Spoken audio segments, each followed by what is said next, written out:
دنیا کا واحد ملک پاکستان ہے جس کے کسی کو دنیا میں سمجھ نہیں آتی یہ چل کیسے رہا ہے۔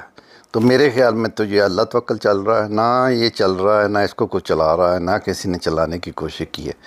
یہ دیکھیں یہاں سے جو بھی وزیر اعظم جاتا ہے ذلیل ہو کر جاتا ہے، جو بھی چیف جسٹس جاتا ہے بدنامی لے کر جاتا ہے، آرمی چیف جاتا ہے کرپشن کا ڈھیر لے کر جاتا ہے۔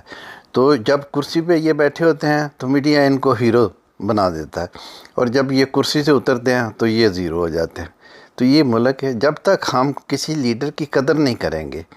کیونکہ یہاں رول آف لا نہیں ہے، ڈیموکریسی نہیں ہے، میرٹس نہیں ہے، یعنی کہ جس کی لاٹھی اس کی بھینس۔ ابھی اس کو بدل دو، یہ کہا کرو جس کی لاٹھی اس کی بہن، یعنی کہ ابھی تو کسی کی عزت بھی محفوظ نہیں، بیچارے کی جان محفوظ نہیں ہے۔ یہ کیا ہے، کیسا ملک ہے کرما والا، یعنی کہ دنیا میں باقی سارے ملک بھی ہیں، حالانکہ اس کو جس کے لیے بنایا گیا تھا وہ